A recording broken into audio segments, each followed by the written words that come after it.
Hello and a very warm welcome to this live Employers Masterclass session from the Change in Education Group. My name's Amos Madra, I'm a careers advisor here at Change in Education, and this is an opportunity for employers to give you, the students, an insight into their world of work. Well, joining me today is Dr Kirsty Dawson, who studied at Stockport Grammar School and then studied medicine at University of Birmingham. She graduated in 2012. Today, Dr. Kirsty Dawson is a general practitioner and training in Manchester. So, Kirsty, a very warm welcome to you. How are you doing? I'm well, thank you. Thanks for having me on. It's great to have a doctor on, and I can only imagine the past year has been unprecedented. It's been pretty hectic for you, I can imagine. Yeah, it's been a strange 12 months.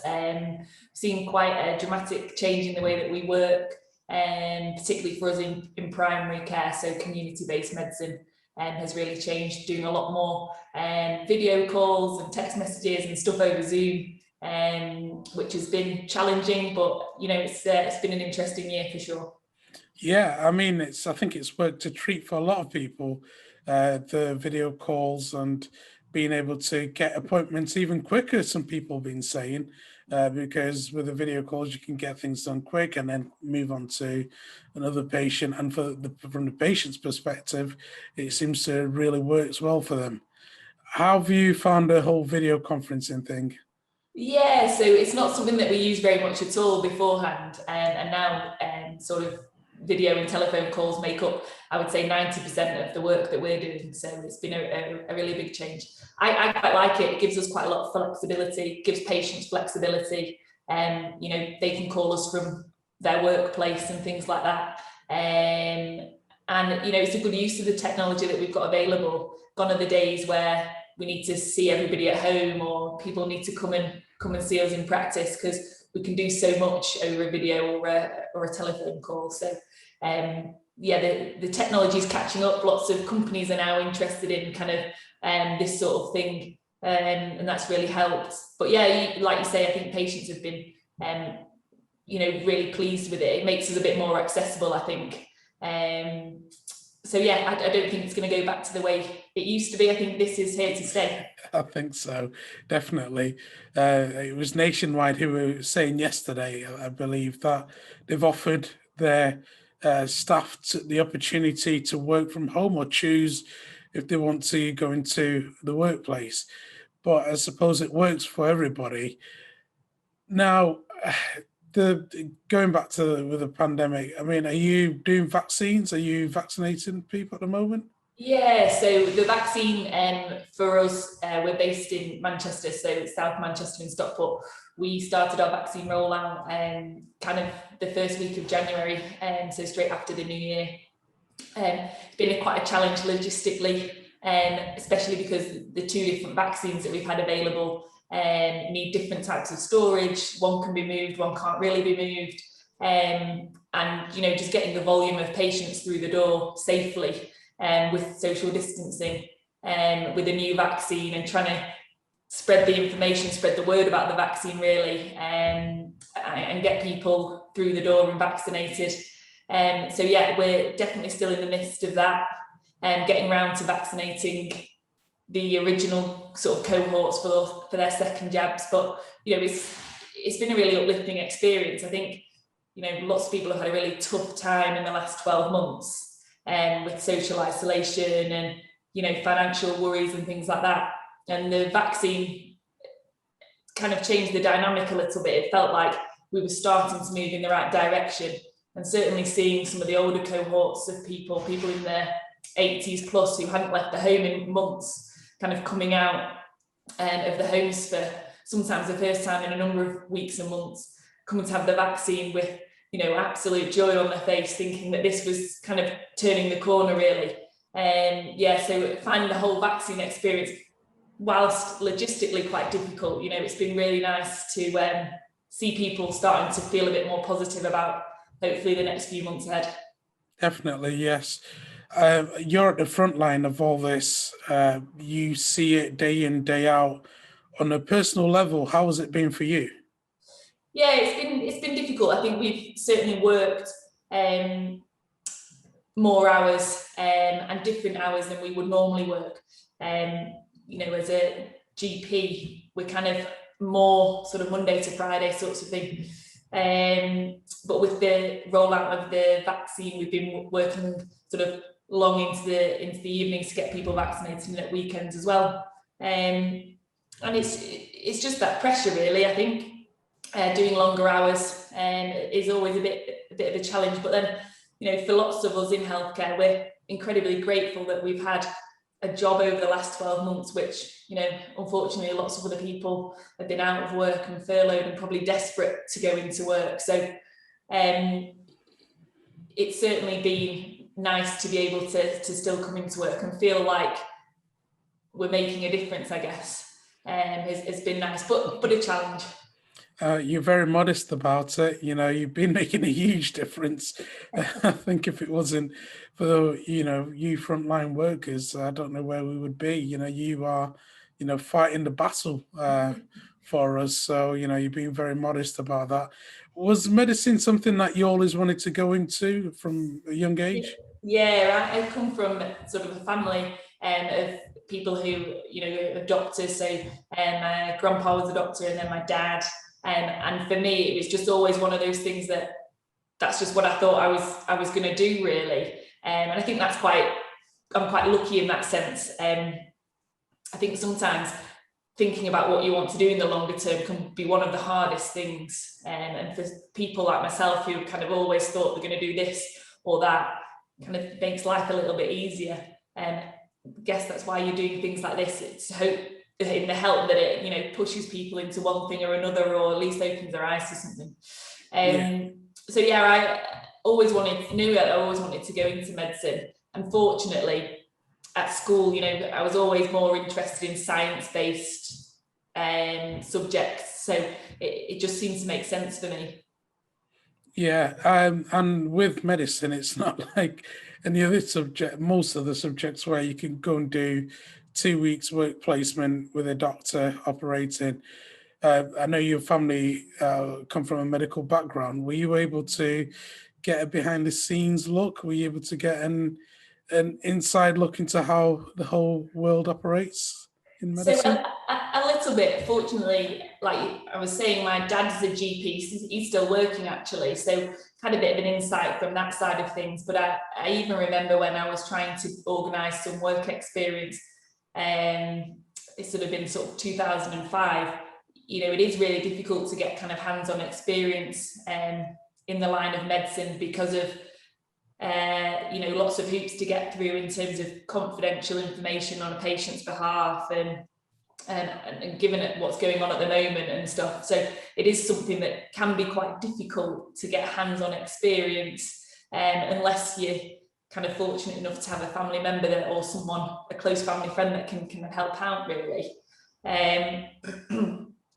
But you know, there are ways around that. There are sort of things that you can do. So often, and something that I did and still encourage people to do who are interested in medicine, is go and volunteer somewhere. If you're thinking about it, go and volunteer on a hospital ward, sort of doing the tea rounds, and you do get a feel for kind of what goes on in a hospital and stuff like that. And care homes and things are the same, really. It can just give you that sort of insight into kind of what happens in these places. And it's something that when you come to apply to medicine and things, can look brilliant on your CV if you've kind of shown that commitment to something and shown that you've put yourself out there to try and gain a little bit of experience, because people appreciate that it can be very difficult to kind of get around it in other ways. Excellent advice. Definitely. There are lots of opportunities out there where you can get some experience, and that can bode well when you're coming to apply for a job as a doctor later on. Could you talk to us about the process of what you studied in terms of your A-levels, the subjects you picked, and then leading up to university, and then also from university, how you came into training as a doctor? Sure. So most universities are still expecting people to have done science related subjects at A level. Each university in the UK is slightly different on their requirements, but most of them are still wanting candidates to have studied chemistry or biology, or sometimes both, to an A-level standard. So for me, as I was saying, you know, I enjoy the science topics at school, so I ended up choosing most of those as a GCSE anyway, and carried them on through to A-level. So for me, I ended up doing biology, physics, chemistry and maths at A-level, which I appreciate isn't everybody's bag at all. And you don't necessarily need to do all the sciences and maths and things. As I say, most universities want you to be doing at least one science topic, and that's normally biology or chemistry.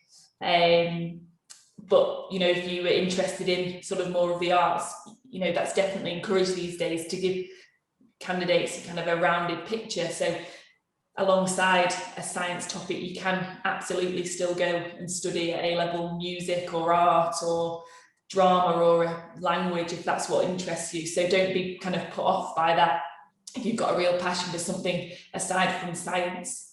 So yeah, then I applied to medical school and ended up going to Birmingham. So most medicine courses are a minimum 5 years at university, which is what I did at Birmingham.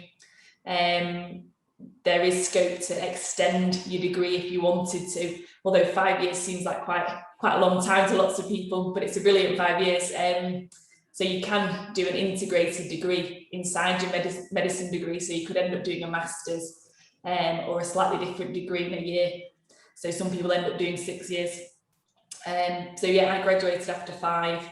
And then medicine, after you finish, even then after that, it's kind of like, okay, so you qualified as a doctor, and then there's so many different branches of medicine. It's then sort of deciding exactly what you want to do. So that's then the next challenge, really. Lots of people leave medical school with a real idea of that they want to be, you know, a heart expert or a gut expert or a brain surgeon or something. And lots of people sort of leave thinking, well, I'm not quite sure where I want to go next. So everybody after leaving medical school does foundation years, which is a 2-year program, and you rotate through some different specialities. Again, a bit like work experience, really. So you're being paid and you're working as a doctor, but you sort of rotate through a few different jobs.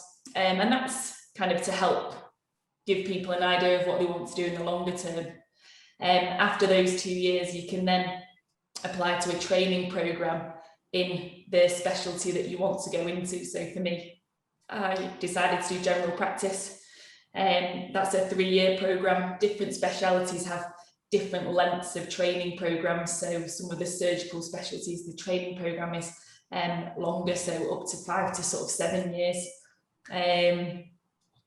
Just to make sure that the training that you've had is enough when you finish to be a consultant or whatever specialty you go into. So it can feel quite a long way from finishing medical school to kind of getting to the top of your specialty, but actually the experience that you gain on the way is really rewarding, really eye-opening, and just makes you feel really confident when you finish your training that you're absolutely capable of doing the job that's expected. And through that time, you're obviously being paid and things like that, and your income increases as you go up through the training ranks. And yeah, just a really good experience. Yeah, definitely. And I think a lot of junior doctors, you know, would agree with you, because when you're in that position, you're still trying to understand so many different things. There's so many different avenues that you could take, you know, as a doctor.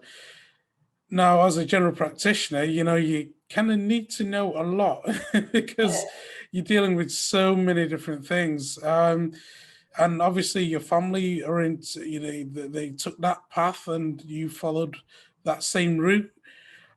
At any point, did you question yourself, like, why have I chosen this? How am I going to learn about, you know, that particular part of the body? Or, you know, was there anything like that off-putting, any challenges along the way? Yeah, definitely. I think that you definitely have that, probably at loads of different points, actually, certainly through medical school. And then on the other side of medical school, you're thinking, how am I going to get my head around all of this?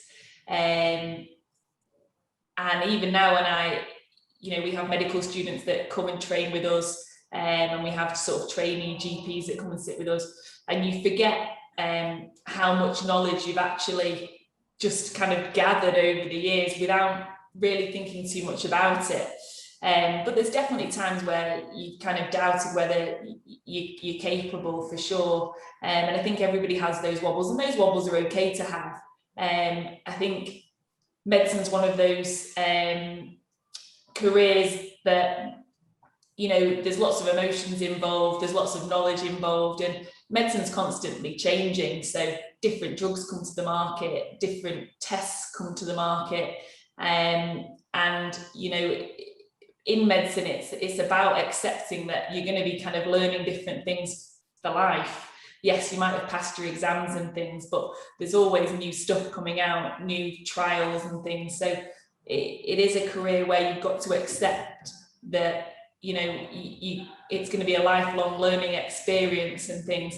And for me, that's quite rewarding. I quite like that, and that it kind of doesn't stop. It's always something that's changing, and that challenge, I think, is a good one.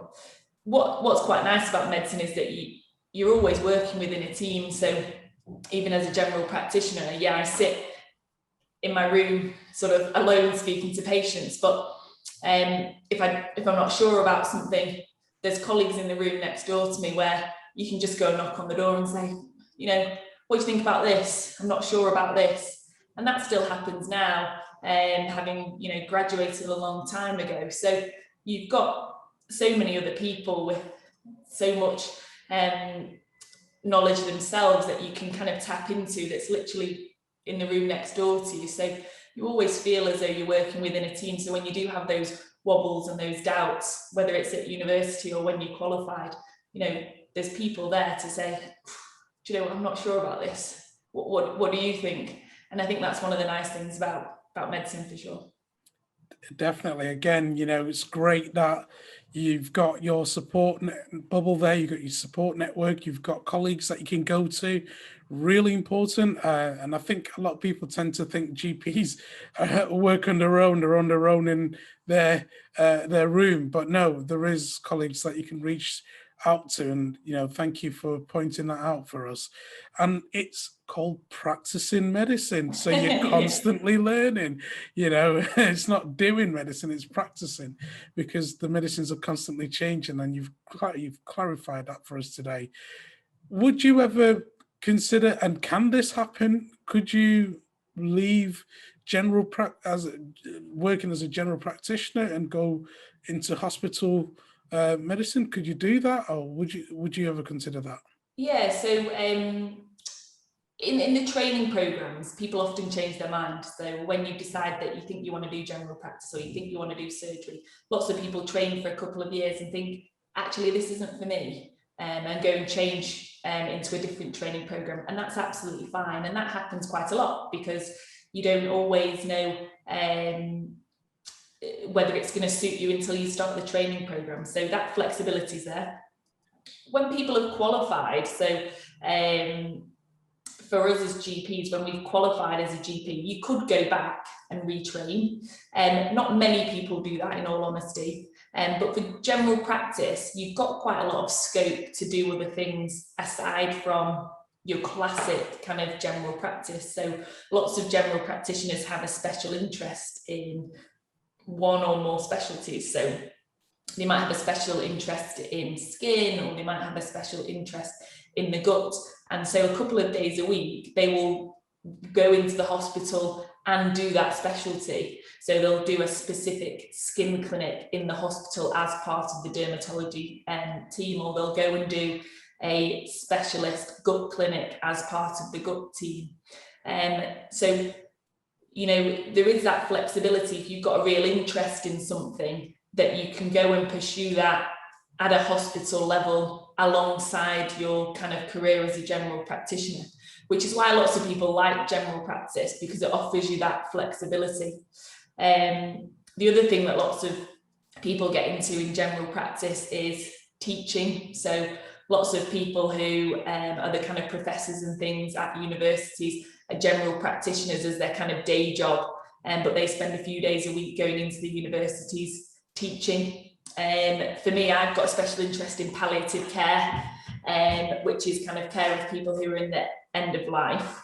So I work at a children's hospice, which is based in Manchester, and so sort of work there 1 day a week, and then cover some weekends, and that's looking after children who have got kind of life-limiting illnesses, and I have that kind of interest really. So yes, I'm a general practitioner, but I've also got the ability to go and pursue something else that I'm really passionate about, and you know, can still do my day job and do that as well. So general practice in particular does give you that flexibility. Yeah, again, you know, really honor you for what you do. It's incredible. And just, you know, the work you do with the Children's Hospital, especially with palliative care, I mean, that can be really difficult. What kind of mental fortitude does it take to have to deal with a situation where you know that there's nothing you can do for this patient, and you know that it's just making things comfortable for them until end of life? And how do you cope with the loss once they've sadly passed?